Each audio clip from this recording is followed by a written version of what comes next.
like the other speakers, I'm interested in the university as the place where scholars and teachers come together. And the first thing I wrote down was I accessed this Latin quotation, Universitas Magistrorum et Scholarum, which means a community of teachers and scholars.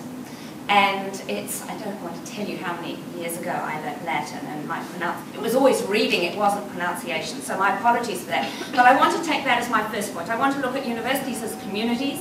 I want to look at universities as diverse fields of research and learning.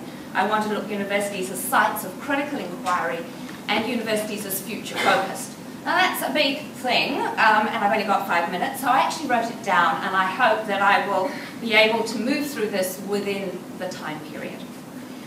Universities as communities of teachers and scholars emerged in Western Europe with the development of towns and universities, and they were modelled on the self-regulating guilds of expert craftsmen, as Peter's pointed out to us.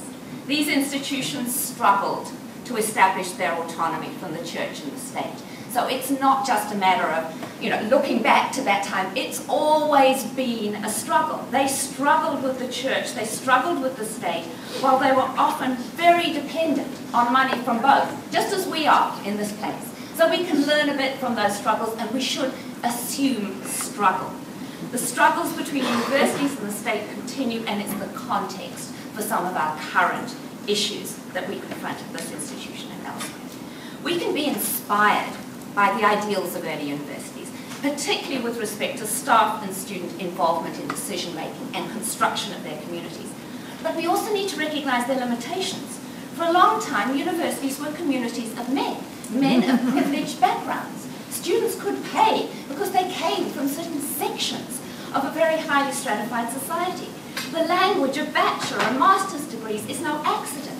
It took a long time before women were significantly represented in universities or in senior positions.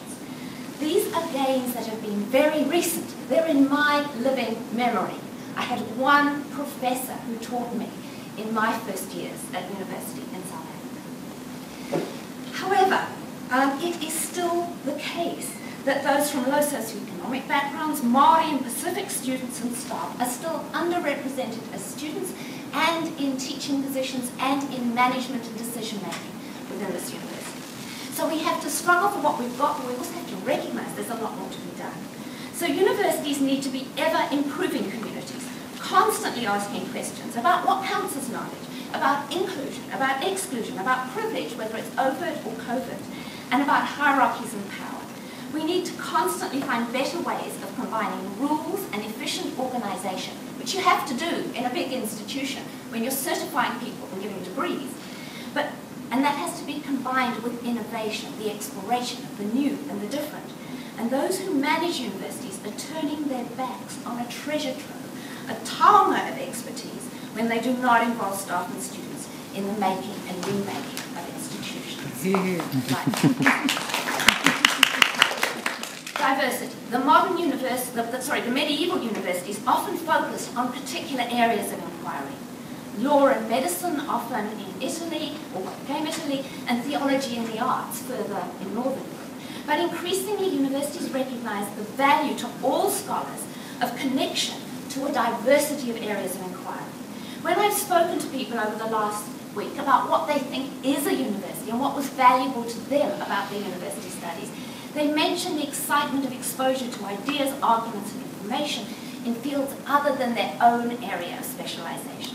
The current fashion for identifying areas of excellence and specialising in those, and the crafting of distinctive institutions focusing on engineering, medicine, biotech, or IT, fundamentally undermines one of the key things that distinguishes universities, their pursuit of a range of areas of inquiry, and the possibility that this creates of talk and collaboration across disciplinary boundaries.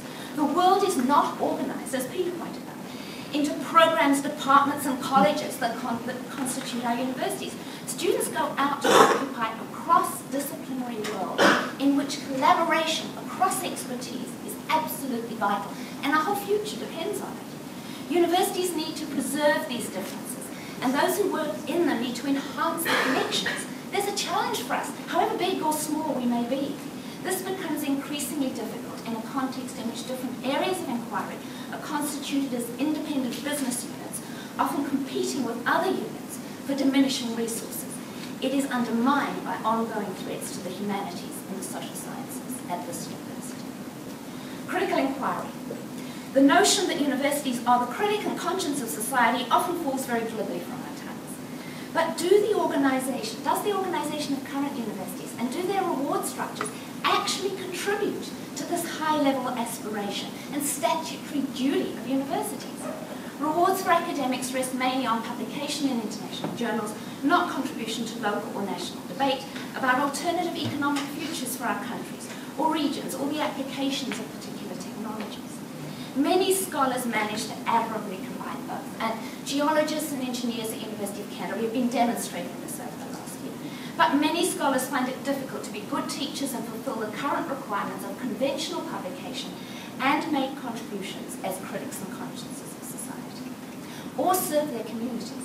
Most important of all is the way in which contemporary academic managerialism and the increasing power of heads of schools and PBCs potentially undermines the exercise of critical inquiry with respect to how universities might be organised and how they might be managed and operate. Top-down management of academics fundamentally undermines critical inquiry into the university as an institution, and it also undermines action by scholars and students that are directed at change. This is what is most needed in the context of this current crisis at the University of Canterbury, but it also critically constitutes universities and makes them universities rather than certification factories. Future focus. Universities are repositories of past knowledge. They include books and documents and objects and artworks valued by people in the communities in which they're located. Increasingly, they're sources of digital knowledge which can be accessed by anyone with access to the internet in any part of the world. That's incredibly important. But they're crucially engines for the production of future knowledge, including uncomfortable knowledge, knowledge that disrupts our taken for granted assumptions about relationships between people, understandings of biological inheritance, ideas about morality and justice.